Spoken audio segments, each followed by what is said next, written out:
This is the Willpower Podcast, live at APTA CSM. We're here with physical therapy leaders and practice owners from across the country, talking about where the industry is going and what it takes to grow in today's landscape.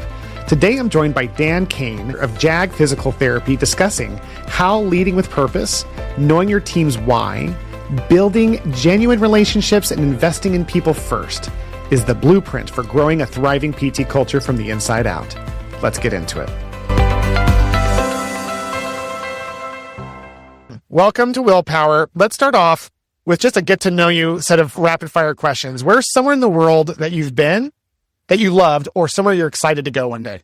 Yeah, so I'm a big Irish guy, so Ireland is near and dear to the heart. Family came from there, so still remember that trip in 6th grade when I went. And excited this year, my cousin's getting married in Ireland, and I'm taking my 2 boys and wife for their first time to Ireland, so I'm very excited about that. That's wonderful news. Okay, next question. What is a book, movie, podcast, anything a TV show, anything that you've seen recently that you loved? Yeah.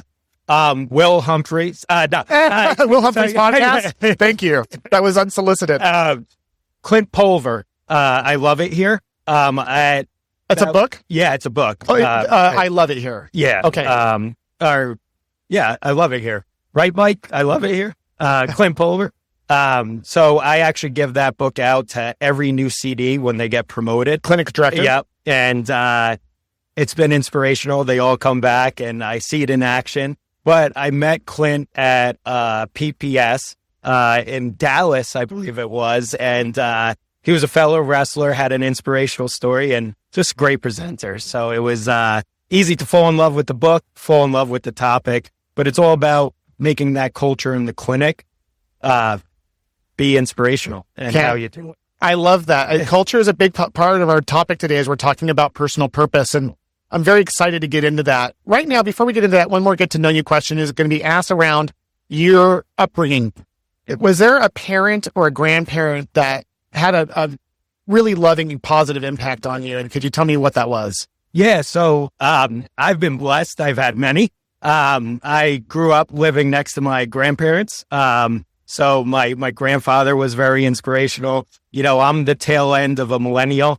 But I associate with the other generations because of my grandfather being like a best friend. Also my father. Fortunately I lost my father at 26. I always say is I had 26 years with an amazing man that his philosophy was live life to the fullest, because life is beautiful. And, 26 years I had with a dad, and he taught me so many life lessons. And obviously my mother is just rock even after we've raised over $1 million for Lymphoma Research Foundation in his honor. Because my dad always believed if you can't help me, help the next person. So that's what he said to his top doctors. Wow. And we've been just living that purpose too, for him. And yeah, very excited. I don't brag a lot, but I'm very excited to brag about $1 million raised. Yes, my dad's and we should, because I think that inspires us, Dan. I think it helps us realize there's a bigger purpose as to what we're doing here. And as we become in the PT, OT, SLP space, I think we forget how much potential and power we have to make a difference in the lives of others. And it sounds like your father was incredibly passionate and very good. So apart from that, what was it that you loved about your dad?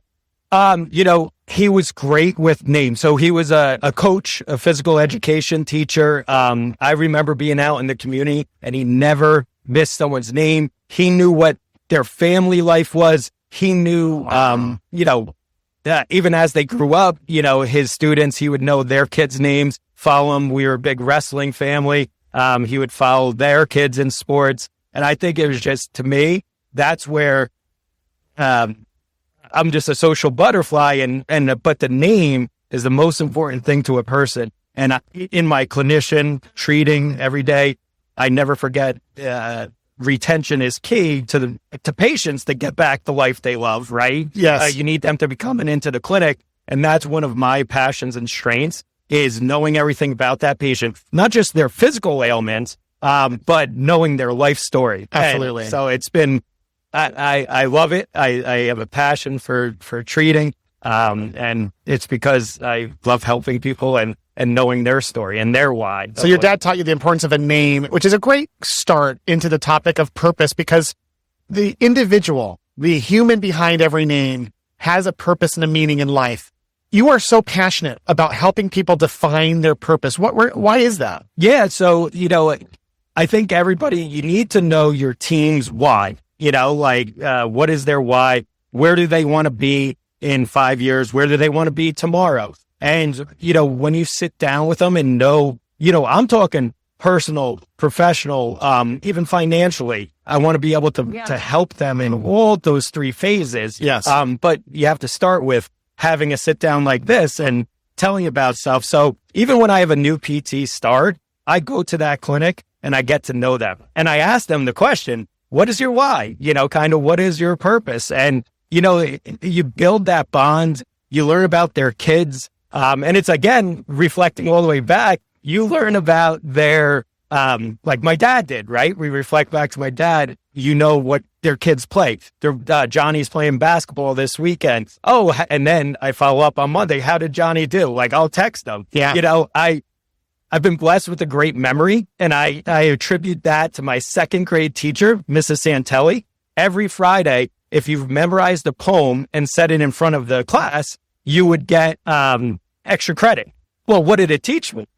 Memorization is important, right? And that's where my name skills come from, but public speaking, and I love, to talk, but you don't know someone if you don't talk to them. Yeah. And you help these people in your company. You're known as the guy that helps build purpose within these clinicians in your company, because you want to know, you said the team. So you meant every soul that works for you, you get to know their purpose. How do you? That's very nice, but I don't. You give me too much credit. Yeah, very humble, Dan. But this is literally how it works. I'm amazed at how you do this. I would like to know how. How do you work with somebody personally? Like, let's say someone's new to JAG, your company, and they come in and they're wanting to like be a PT or whatever. How do you first start by defining their purpose? What do you even do to help them determine that? Yeah, I think it goes back to, sitting with them, right? And having those talks. But once I find out what they want to do, I never forget, and I help and coach them along the way. Obviously, I have clinical directors, area directors, regional directors, but I make sure communication is the key, right? So you're communicating to find what their why is. But then... And you just ask them? Yeah. I just sit down, and sometimes it's the first day, sometimes it's the first week, because I'll check in. How's it going? What can I help you with? What is going good? What do we need to improve on as a team to help you and support you? We have an amazing mentorship program where every new grads, when they start with us, have an 8-week new grad ramp, right? So they're not getting thrown to the wolves, right? VPS up the wazoo. They sit with a mentor for a half hour every week and go over questions as well. So that helps them in the real time solve their real time focus. Because without the mentorship, they must be scared, confused, all those elements. You also come in and ask them what their purpose is. That's just on top of that. What I do. So and it's like, so how I do it is, what's your long term goals? What's your short term goals? And I could say, long term could be 5 years, long term could be 3, and like a 3-1 split. What do you want to improve in the next few months? So, I just vibe with how on the future. And my experience, and I wonder what yours is, Dan, is when I've tried to determine 5-year plans with new employees, I learned most of the time they don't know what they want. Yeah. Is that true for you as well? Yeah. And I think that's where I pivot and say, all right, in 3 years, what type of certifications do you want to get? What type of things do you want to learn manually? How can I help you? Exercise progression, whatever it is. So I'm good at pivoting, I guess, if they're like, oh, Dan, I just started. I'm just trying to wrap. It's like, okay, but all right, let's go shorter term. 3 months, right? Because if you don't put time frames on something, I think that a goal can't be attainable, right? Yeah. It's qualitative, quantitative, numbers that you need. So powerful. It's interesting because LinkedIn did a study, and it showed that 88% of people who leave their job is because they cited they didn't see a future in the company. So when you start with a new grad or a new employee and you start talking about the future, it feels like you're doing it just because it's the right thing to do. Yeah. But it is helping them have a future. It's starting to get them to visualize a future that you're helping them see. So it automatically includes your company, JAG, in the mix. Yeah. And honestly, you hit the nail on the head there, Will. We've been very fortunate to hire great people, but I do think that it's also giving them that structure and showing, hey, a clinical director, do you want to be a clinical director? Do you want to be an advanced clinician? We have advanced clinician pathway. Do you want to go into a specialty? We have this specialty, we have the 3 residency programs, right? So there's all different avenues, but guess what? We created those. So by finding people's purpose, right? So all those were developed. Our mentorship. You built your company around the purposes of the people that you were finding. I hope every rock star is listening to that, because when we talk about growth, entrepreneurs tend to get very flashlight, squirrely, looking at the next thing. And really what you do is you build around the who, not the how. So you're talking about what do you want? And you started collecting data and remembering. And then you start going, well, let's build around that, since that's going to help satisfy the purpose of so many people. I've had people say, Dan, I want to open up a clinic in Wall, New Jersey, because that's where I live. And I'm committed to that community. We're all about the community first and foremost. Yeah, right. That's where a lot of our success is, giving back to the community, whether it's at pro bono events, doing screenings, that's our philanthropic purpose, yes, right? You build the who with their purpose in a community, so it starts influencing many. But we open clinics, because it's all about the we at JAG in communities that they might want to live in, right? And so but that might be a 2 to 3 year plan, but I know we're the future, but it all starts with communication. It's easy. I know it is for you. I will say this: the second I met you, instantly liked you. I tend to like people pretty quickly, but you're impossible because of that energy. Is that coming from your dad as well? I think don't make me cry here, but I think it's passion and heart. And what I always say is, you can't teach it, but you can find it in people. And I think that everybody has passion deep down inside. They have a purpose, and I definitely believe that.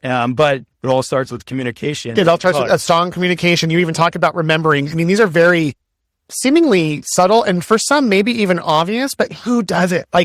We talk about good communication, focused on the future, and then remembering because we care. Their name, their purpose, their vision.